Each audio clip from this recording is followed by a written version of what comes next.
I don't know what it is about this season, y'all, but for whatever reason, it's just really hard for me to get into it. I guess this first half has just seemed kind of obvious just in terms of votes and alliances, and at this point, all these new era twists are all just starting to blend together. But still, it feels like it has to start picking up at some point, right? Now, before we dive into episode 5, of course, I'm going to ask if you would all hit that subscribe button below, and also it would mean the world to me if you would hit that like button as well. And now that housekeeping is out of the way, let's dive in. So this episode is going to open up with the Yellow Tribe, where we see Jason looks to be in the most trouble, especially after that last vote. And he definitely knows that he's in a bad spot too. So we're going to see him trying to make personal connections with people and just trying to do things to sort of break those tribal lines so that he's not voted out next. But just based on everything we've seen so far, especially with this big war between Hina and Uli that they were trying to gear us up for, it's pretty obvious that Jason is still going to be on the bottom for now.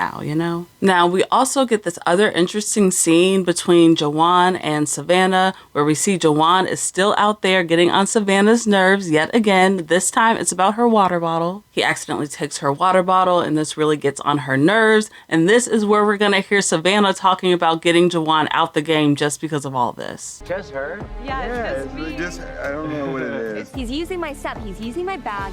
He's using my water bottle. Jawan was at the bottom. He might still be at the bottom. Her whole villain edit just gets more and more intense with each episode. And trust me, I do say that with love. I don't necessarily think it's a bad thing to be considered a villain in one of these shows. It really just means that you're helping push the story along.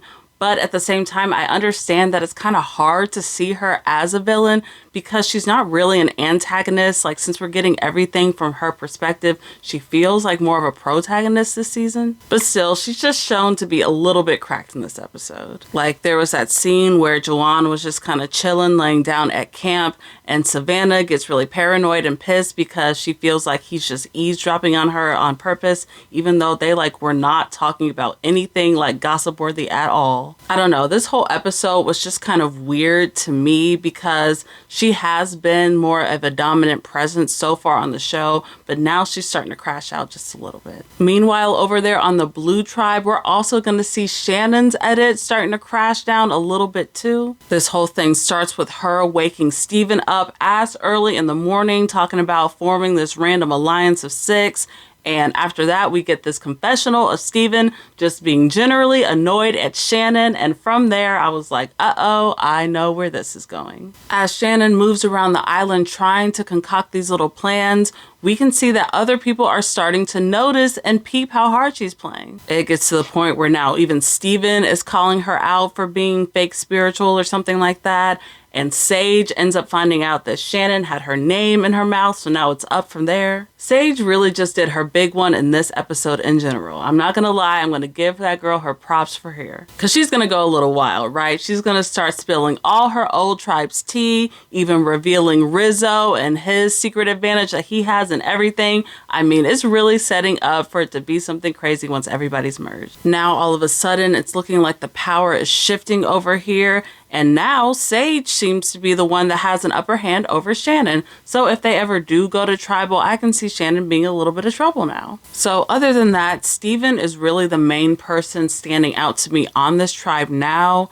I mean, MC was a front runner for me for a while, but after this next journey scene that we see, that starts to change things just a little bit. This journey is very similar from all the ones we've seen before. One person from each tribe has to go and complete this mini challenge in order to possibly win an advantage, which I don't know about y'all, but after 8 seasons of this same journey thing happening over and over again, it's starting to get a little bit stale to me. I don't know, it just may be a me thing. I don't know if you guys feel the same way, but I'm kind of wanting production to just pick something else, you know what I mean? Things do get a little bit interesting here where we see Jawan just totally flat out rig the rock draw in order to prevent Jason from going on this journey, which I thought was a totally good move there. Very quick thinking from Jawan. I feel like we just haven't gotten that much strategy from him in general, so it was just a nice moment to be able to see this. But other than that, this whole journey scene ends up pretty much being meaningless here. We see that Nate and MC are both selected to go from their respective tribes, and when they get there, they have to do this very brutal physical challenge of carrying all those sandbags, which totally looks like hell, but hey, at least they were able to bond a little bit. It looks like they were able to talk, so if they do end up getting on the merge together, then that could be a connection there. They were given a small opportunity to go out and find an advantage in the jungle, but that also risks them being able to complete the sandbags in time. And I thought Nate was pretty impressive here, just being able to both ensure that he didn't lose his vote, but also ensure that MC wasn't able to get the advantage over him as well. But other than that, this whole thing is just a little bit dull because nothing ends up happening advantage-wise. Now, the one thing I did notice is that it seemed like most of this was told from Nate's perspective. MC really felt like more of a secondary character here. And that's just why I had said earlier that she wasn't as much of a front runner to me as she was in the episodes before. But still, that's just like a little bump, not too big of a deal. Next up, the players all go off to the next immunity challenge, which I actually really kind of like this.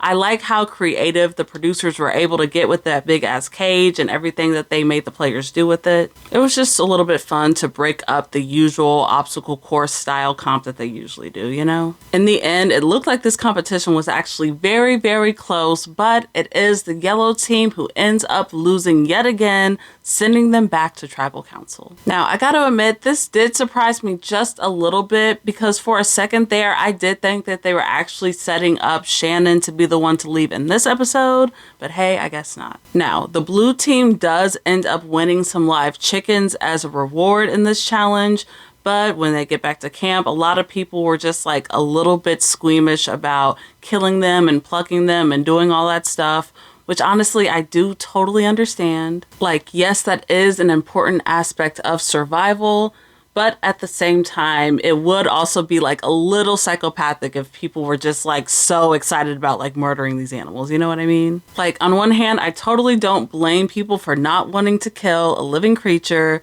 but at the same time, I also can't blame people for doing what they need to do in order to feed themselves. After all, we modern humans are very lucky that we don't have to go out and hunt and gather anymore in order to put food on the table. But at the same time, that's because we now either have to go to work or go win a reality show in order to put food on the table. So it's like, take your pick. Anyways, back at the yellow camp, Jason still seems to be the main target by far. But because of all the annoying stuff, Savannah does still have Jawan's name in her mouth too. The idea is that keeping Jason could be good since he's like a bridge that connects them to his old tribe or something like that. I don't know. I don't really get it, but still, it just doesn't really make sense to take away one of your numbers instead of weakening theirs. Plus, Sophie and Savannah literally like just wanted Jason out the day before anyway, so I don't really know why they would choose to vote out Jawan here. So once they get to tribal council, we do see that Jason ends up getting voted out unanimously here, which again wasn't too surprising just given what we saw in the last episode too. I really don't know if there was anything Jason could have said or done to save himself at that point. I don't know if throwing Jawan under the bus would have really helped him or not. They just didn't really explain a lot from his perspective, so that's just what we got. Side note, is anybody else out there getting bored by the tribal councils recently, or is it just me? Like, I find it so hard to pay attention. I always get so checked out. I don't know if it's the questions or the editing format or what, but just in the new era, a lot of these tribals just tend to bore me. I don't know. If you happen to feel the same way, let me know in the comments below. Also, let me know how you're feeling about this episode and just about this season so far. Are things feeling a little bit obvious to you? Are you excited about what's going on? Let me know in those comments. I think that overall, despite everything that we've seen in this episode, I still do have Sophie and Savannah at the top of my winners list. I think Savannah is starting to drop just a little bit, but at the same time, you know, that girl has like no ops right now. I can't see her going home anytime soon, and she's still like shown to be the main character, so who knows. On the other hand, we have people like Jawan and Shannon who look to be in the worst spots on their tribe. And then there's also people like the other Sophie and Kristina who have just like gotten barely any screen time, barely any coverage all season. I actually feel a little bit bad because it's like very obvious that neither one of them are going to be winners either. Overall, I just thought this was a meh episode to continue this meh season, but there is still a decent amount of game left, so I'm still hoping that things heat up from here. Of course, I will still be here next week to recap the next episode with you all, but until then, bye.